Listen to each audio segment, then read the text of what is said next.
Hey guys, welcome back to True Crime with Shannon, where I cover missing persons, unsolved cases, crime news, and more.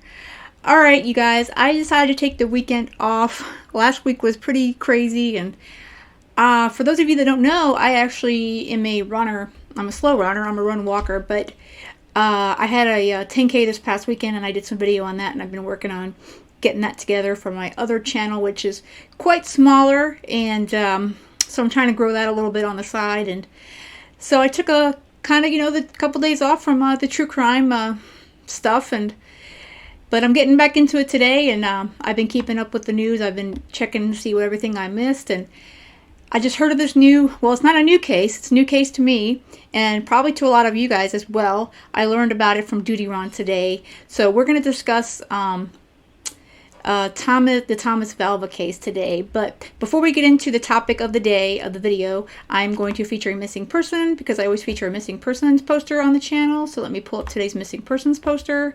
Today's missing person is Qadr Williams. I'm hoping I'm saying that name correctly. She has been missing from Philadelphia, Pennsylvania since 10/21 of 21. So she's been missing for almost a year.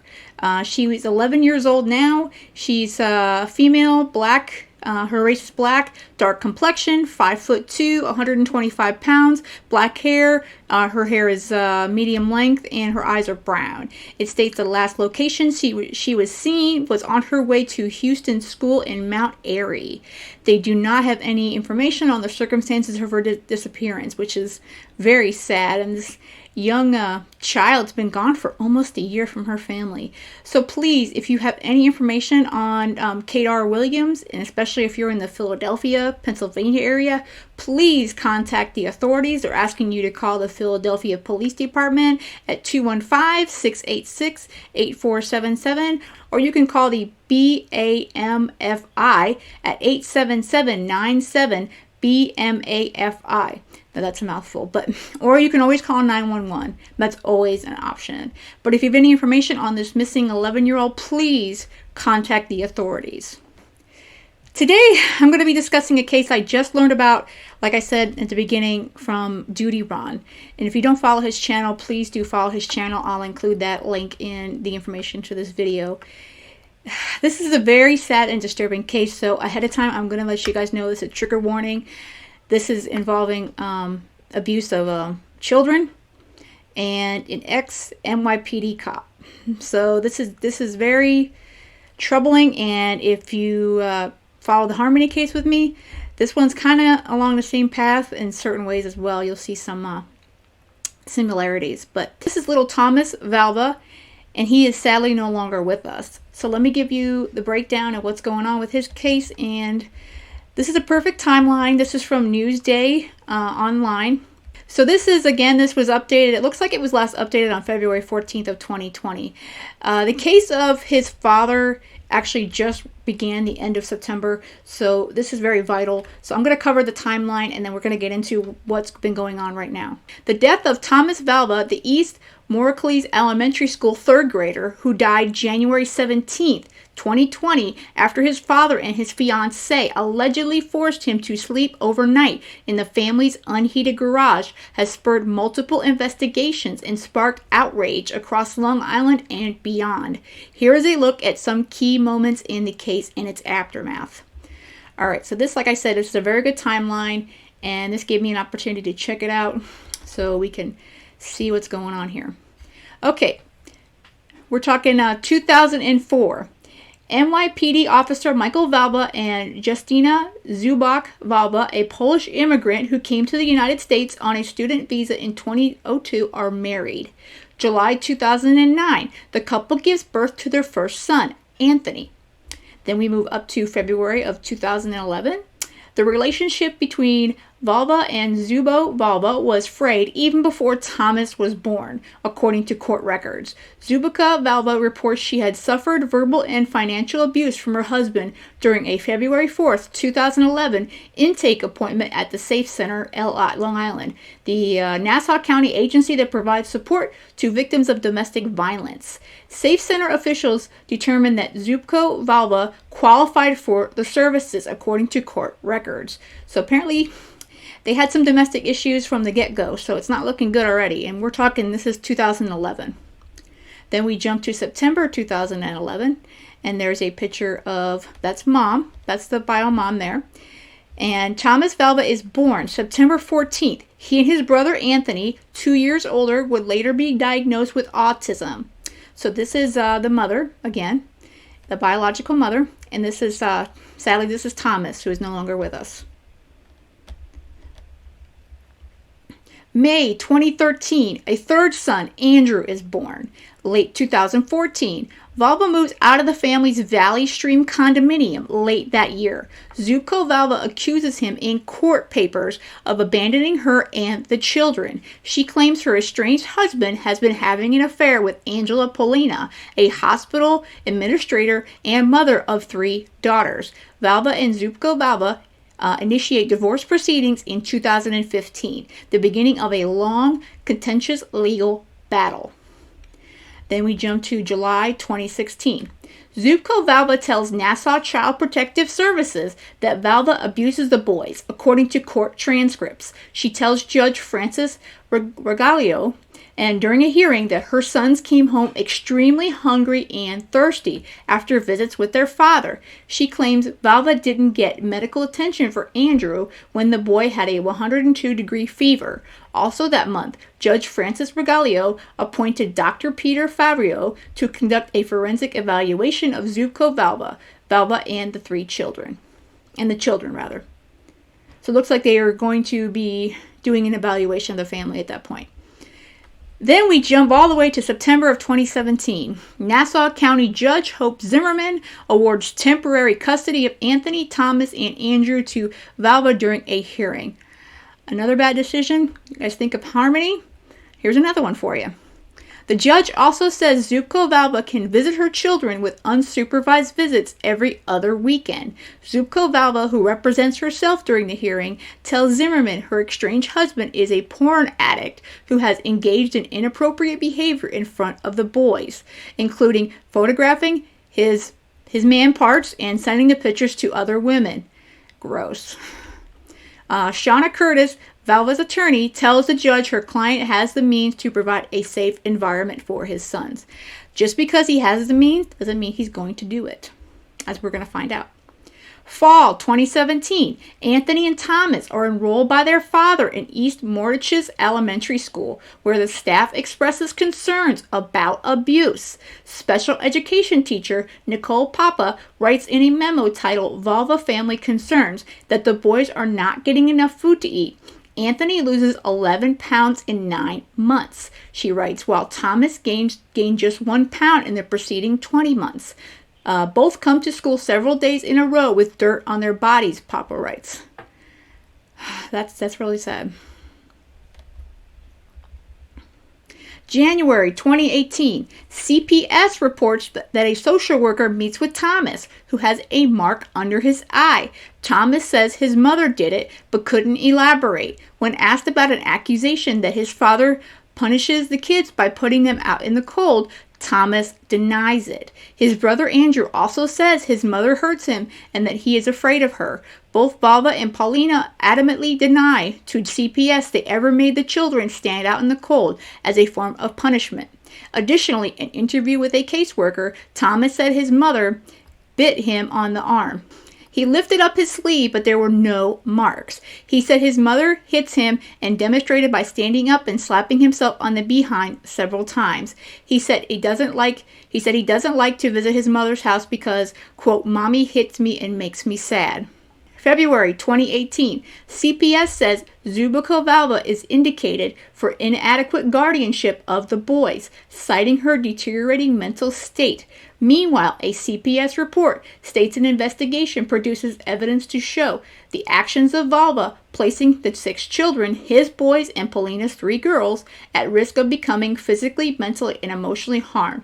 They find inadequate guardianship. March 2018, Suffolk Family Court orders Valva to refrain from acts that create an unreasonable risk to the 3 boys. April 2018, Valva completes a parenting skills program. That same month, school psychiatrist Renee Eamon writes a note stating the biggest concern is that Valva and Polina do not understand the depth of Thomas's and Anthony's disabilities. She also notes the boys are afraid to go to the nurse's office because Valva and Polina tell them not to go there. She also mentions Thomas having multiple bruises on his bottom, which she is told are from Valva. So he's telling the nurse and the school that the bruises on his bottom are from his dad.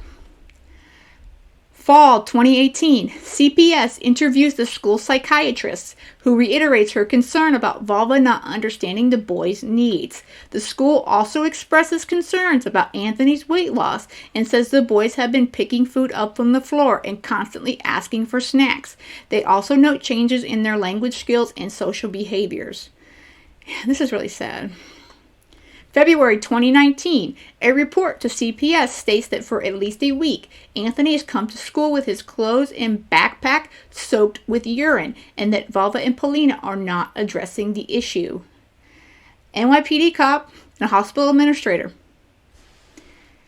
March 2019, a report to CPS states Valva and Polina are telling Anthony to act out in school and on the bus, that they want him transferred to another special school. According to the anonymous report, Valva and Polina do not adequately feed Thomas, the children are losing weight, and the father punishes Anthony by putting him in the garage for long periods.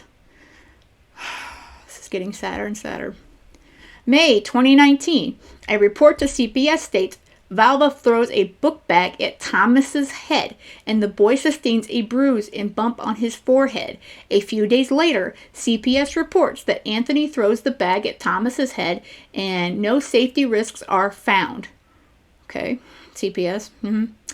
No plan is put in place. Polina is uncooperative and says she feels that they are being harassed by the school. She doesn't want the children to be interviewed at school or by CPS. Of course she doesn't, because they are abusing them at home. She doesn't want anybody to know what's going on with... They're not even her children. If she gets married to them, they're her adopted boys. I mean, she doesn't care. July 2019, the divorce proceedings continue before Nassau Judge Joseph Lawrence.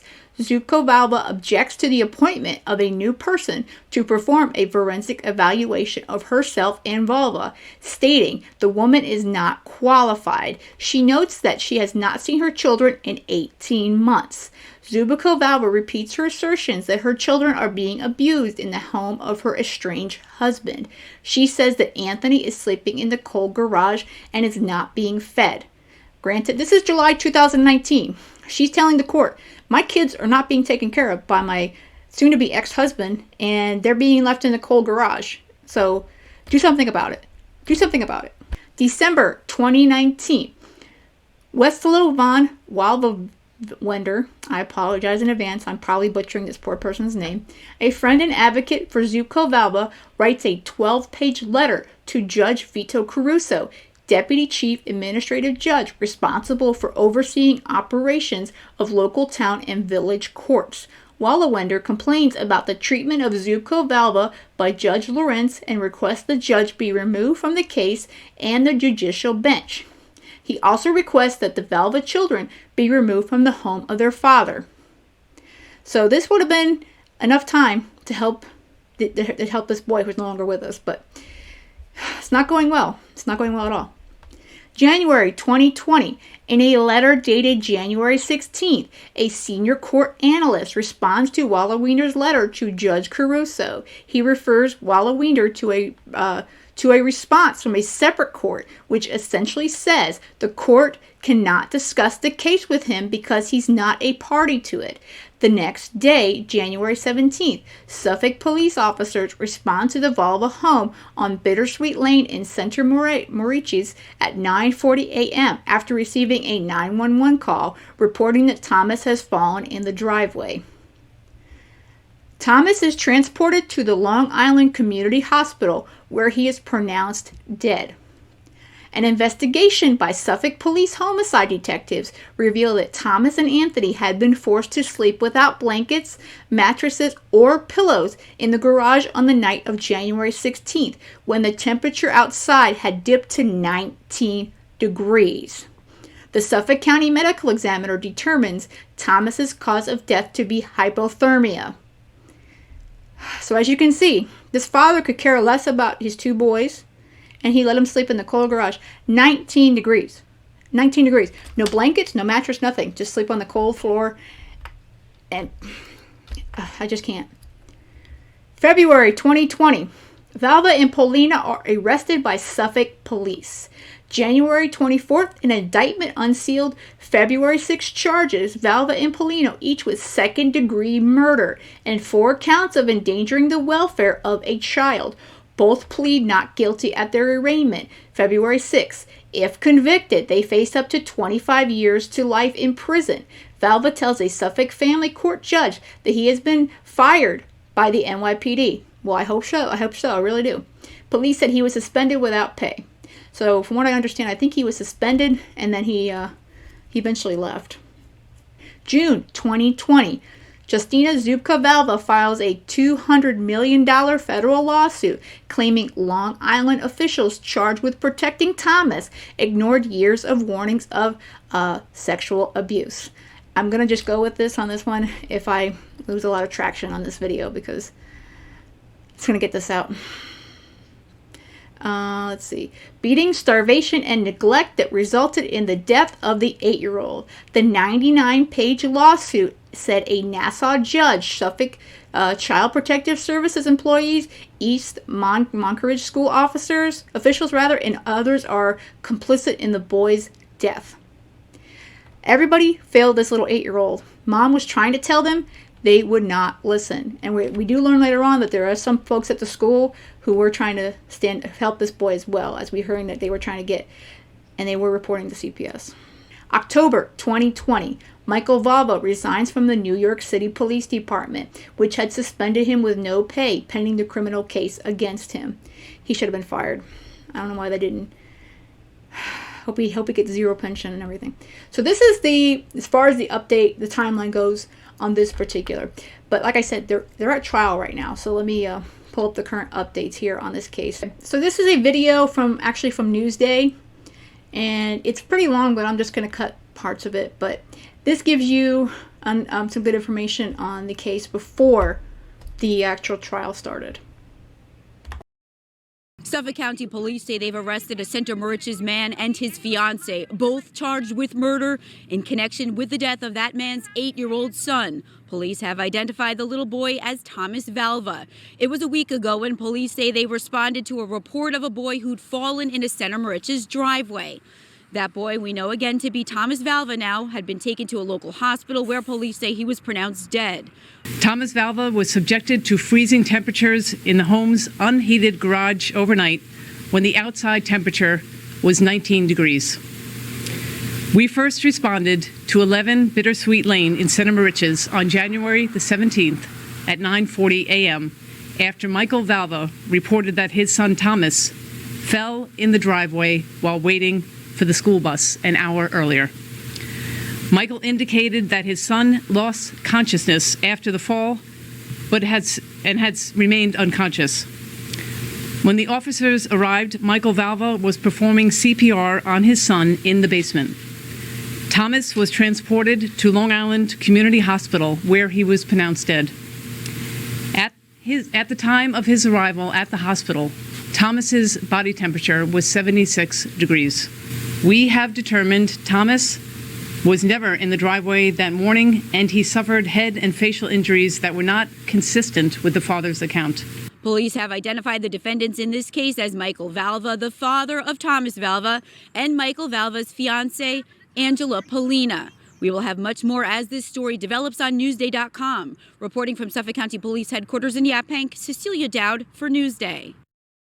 Suffolk County is launching a probe into the Department of Social Services handling of the case of 8-year-old Thomas Valva, who died on January 17th. A press release from County Executive Steve Ballone's office calls it a top-to-bottom review. Word of the investigation comes on the same day that Thomas's father, Michael Valva, and his fiancée, Angela Paulina, were arraigned in family court on 6 petitions of severe child abuse relating to Valva's 3 boys, including Thomas, and Paulina's 3 girls. All 6 kids lived in the couple's Center Moriches home.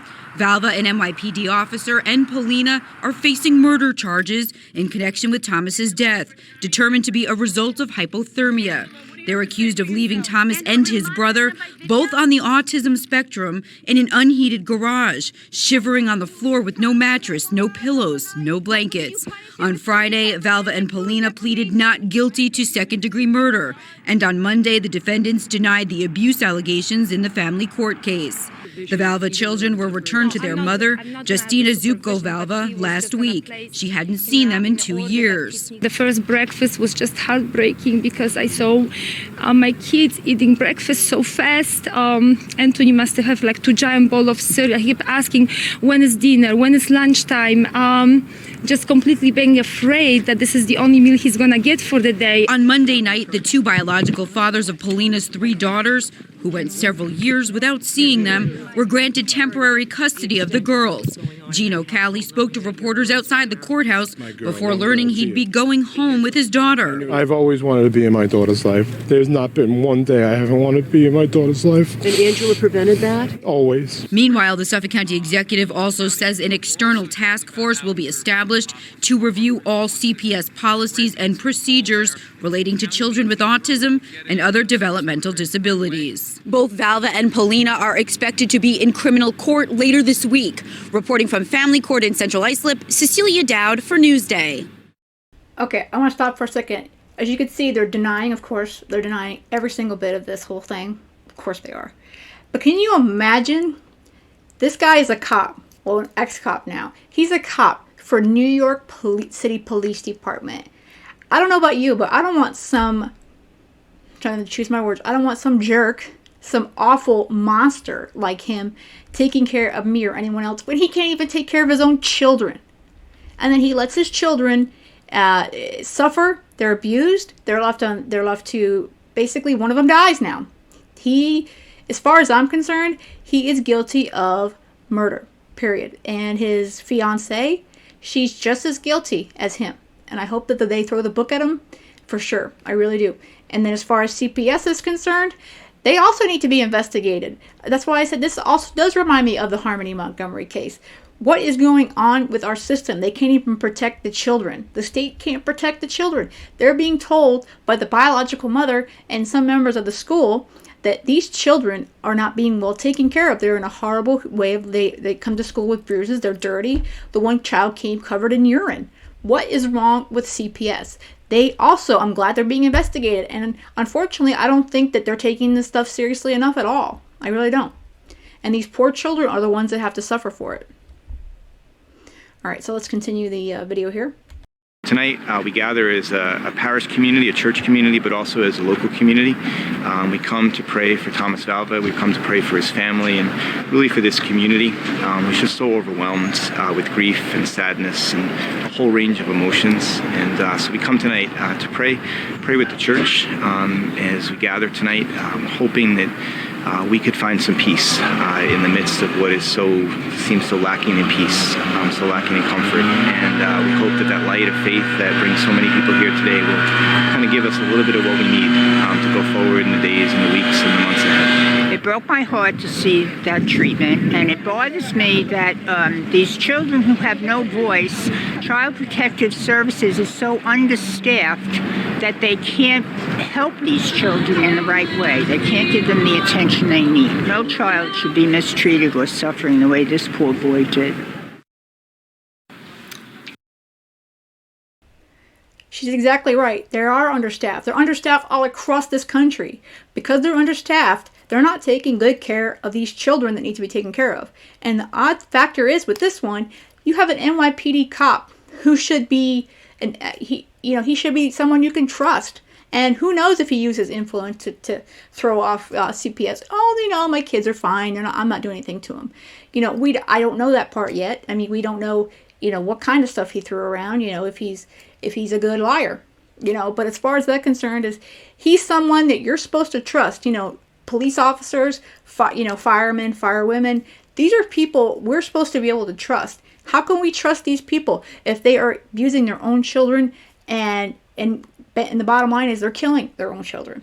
We can't trust them at all.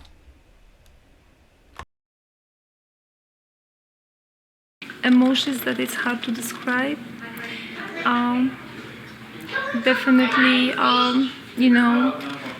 I kept just trying to stay strong, but I also broke down in tears because I know his death could have been preventable if the people, who are supposed to protect the children would stop protecting the abusers. It's heartbreaking. I can't, it's still hard to comprehend that something like this could happen, that there's evil like this that exists that would allow this to happen to a beautiful boy like Thomas. Thomas was such a sweetheart. He was so happy we were driving here today, and my oldest, now 17, said, I remember him dancing. We went to his birthday party, I believe, and Anthony was so happy, jumping everywhere, and Thomas was always singing and dancing. He was such a ball of joy. Like, you want to hug him and squeeze him, and to see him here lying like that, it just breaks everyone's heart that nobody did anything. It had to happen this way. Particularly when you're talking about a person involved here as a police officer, his father, who's sworn to uphold the law to protect people in our community, and this is what he's doing to this beautiful boy. It's just incomprehensible. Just seeing the amount of love and support from people, obviously friends, family, co-workers, people from my prayer group, and also the people who didn't know me or didn't know my son, just keeps my heart complete. I really appreciate everybody, coming here today to pay respect to Tammy. I am so amazed with her. Last night, my husband and I took our 2 kids and went to see her. I brought some toys, some goodies for the kids.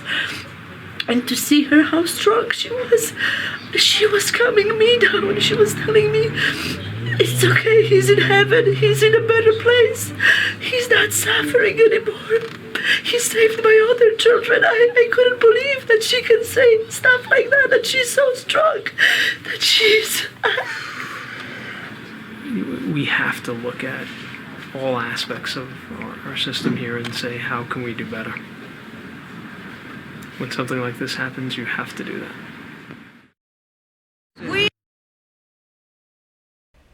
That was rough. That was really rough. I think that mom is, just like her friend said, she's a very strong woman, and she's out for justice for her little boy, and I know I'm joining her and many, many others who want justice for Thomas. He needs to have justice. He deserves it. And so do his brothers. They really do. We are his voice. As a mother, as a grandmother, I just felt compelled to come. He was a beautiful child. More than 24 people gathered outside a Nassau County courthouse Wednesday demanding justice for 8-year-old Thomas Valva. Police say Thomas was forced to sleep in an unheated garage by his father, NYPD officer Michael Valva, and Valva's fiancee. It's soul-crushing and so awful that a child can be tortured so brutally. The protesters are not only angry about the child's death, they're angry at the family court system, which allowed Thomas and his siblings to stay in the Center Morich's house despite previous allegations of abuse. The boy's mother says there's a history of abuse. In 2018, Suffolk Child Protective Services investigated, but the courts ultimately allowed Thomas, his 2 brothers, and 3 girls to remain in Valva's home.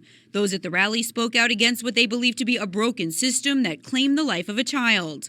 To Tommy, I'm sorry that we didn't do enough for you, but I do give you my word that we will do whatever we can to make sure that this doesn't happen to any other children. This needs to stop now, and if people don't jump on this movement, something is very wrong. Demonstrators want 3 judges who were involved in the case to be removed. Thomas did not know that he was given a death sentence by these 3 judges. Responding to Newsday's request for comment, a spokesperson for the New York State Unified Court System called Thomas's death an unimaginable tragedy, but added that no one other than those directly involved has any knowledge of the facts and circumstances, along with the emotional issues and inevitable complexities that led to the decisions made by 3 separate judges in both Nassau and Suffolk counties. Valva and his fiancée face second-degree murder charges. The funeral for Thomas Valva is scheduled for Thursday. Reporting from Mineola, Cecilia Dowd for Newsday. Those who knew and loved Thomas Valva and others who never met him together mourned the 8-year-old at his funeral. Okay, real quick of note, we're going to address more of that CPS issue. I want to do another video just on that. Again, the Harmony case is just another one. And then, of course, we have, the case of Quinton Simon. There's just so many cases that these children are being failed by Child Protective Services, by DCFS. There's just so many of them. We don't have enough people. And then there's judges that are failing these families, these babies. There's just no excuse for it whatsoever. But quickly, and I'm going to be linking to, again, Duty Ron's channel. He mentioned that this is of course, this is Thomas, his funeral. And the gentleman here in the front and the gentleman in the back are apparently retired NYPD. So they are part of a group, according to Duty Ron, that does this kind of thing, and they're supportive to the families. So let's continue this one, and we'll get through some of this, and I want to get up to date here so we can get you guys up to date on this case.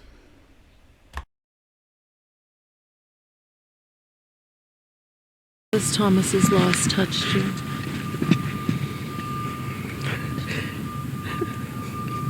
Very deeply. Right goes through you. It's a horrible thing for any child to die, but to die in such a horrendous way and by the hands of the parents are just heartbreaking. Thomas died on January 17th of hypothermia, authorities said. His father and father's fiancée stand accused in his death. Another beautiful life was lost because of our human negligence. And in so many ways, I feel that we failed this little boy. Authorities say Thomas and his brother, both on the autism spectrum, were forced to sleep in an unheated garage amid frigid temperatures at Michael Valva and Angela Polina's Santa Maricia's home. Valva and Polina pleaded not guilty to second-degree murder last week. Thomas's 2 brothers attended the funeral with their mother, Justina Zupko Valva, who was reunited with her boys last week after 2 years apart. She says she did everything she could to take her kids out of the abusive environment they were in, but nothing was done by Child Protective Services and the courts. She spoke at Thomas's wake Wednesday. Yes, I know his death could have been preventable if the people, who are supposed to protect the children would stop protecting the abusers. Suffolk County Executive Steve Ballone, who attended the funeral, announced earlier this week that there will be a top-to-bottom review of the Thomas Valva case. Bishop Andrzej Sklejewski remembers Thomas as a very energetic child, full of life. System fell, or we as religious or social leaders, we failed him because we are the ones who are supposed to make change. We are the ones who are supposed to protect life. In his homily, Bishop Sklejewski asked, why does it have to take another tragedy, the death of an innocent little child, to shake us up, to open our minds? There's just too much hate and violence in the world today, and to have it happen to somebody so young, have them fall through the cracks of the court system, and it's just sad. It's a sad day for America. Reporting from Melville, Cecilia Dowd for Newsday. It's very, very sad. And like they said, it keeps happening. We keep having tragedy after tragedy after tragedy. Something has to be done so that we can save the next child from this exact short ending to their life. There's just no excuse that a parent should be abusive to their child to begin with, and then also abuse to the point where they meet their death. There's really no excuse for it whatsoever. It was a case that gained actually national notoriety. An NYPD officer charged in the abuse and murder of his 8-year-old child. CBS 2's Jennifer McLogan has followed the Thomas Valva story since the beginning, and today the heart-wrenching trial began in Riverhead. 2.5 years after the hypothermia death of 8-year-old Thomas Valva, forced to sleep in the unheated garage of his Center Moriches home, the murder trial began for his father, former NYPD officer Michael Valva. How could anybody, any mother or father, leave a child in a garage at 19 degrees to sleep? I'm sorry. How could you? Neighbors filled with emotion and anger helped pack the courtroom, such tension that the judge warned any outburst means removal or possible arrest. The 8 women, 4 men jury visibly shaken, listening to wrenching details of years of punishment for Thomas and 10-year-old brother Anthony's bedwetting. Prosecutors said the children on the autism spectrum were denied food, access to a bathroom, arriving at school in soiled clothing, scrounging for food in trash cans, limping, bruised, and shivering. Michael never, ever thought that either of his boys could die from being in that garage. Valva's defense team arguing Thomas's death was an accident and cast blame on his ex-fiancee Angela Polina, calling her a wicked, cruel stepmother. She will be tried separately. Video and audio evidence from a security camera inside the home will be presented, and a 911 call that prosecutors claim was a big lie. Thomas had just been sprayed with a cold hose by his father, washing off urine, saying the child was nearly naked when he fell over and lost consciousness. My name is Michael. I'm a police officer with the city of New York. My son, I don't know if he's breathing or not. I don't know if his heart stopped. He fell down on his way to the bus. He banged his head pretty good. I brought him in, and I'm doing CPR right now. And we emphatically argue that it is not murder, however emotional, however troubling. Valva was in the midst of a contentious divorce from the boy's mother when he moved in with Polina into what was described as a house of horrors. Thomas's mother has filed a $200 million federal lawsuit against Suffolk County for a series of failures before Thomas's death. In Riverhead, Jennifer McLogan, CBS 2 News. This case is just horrific, you guys, and I'm going to be continually covering it. I wanted to get everyone up to speed along with myself.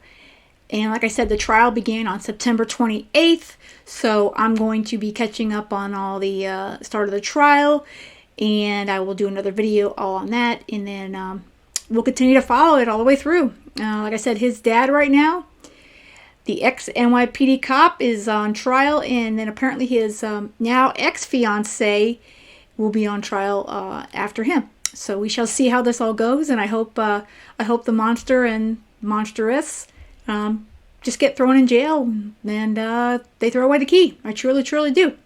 Let me know what you think in the comments. If you've heard of this case, if this is the first time you heard of it. Thanks for checking out today's video. Make sure you let me know in the comments what you think. And with that said and done, that's going to be it. And I hope you guys have a great rest of the day and stay safe.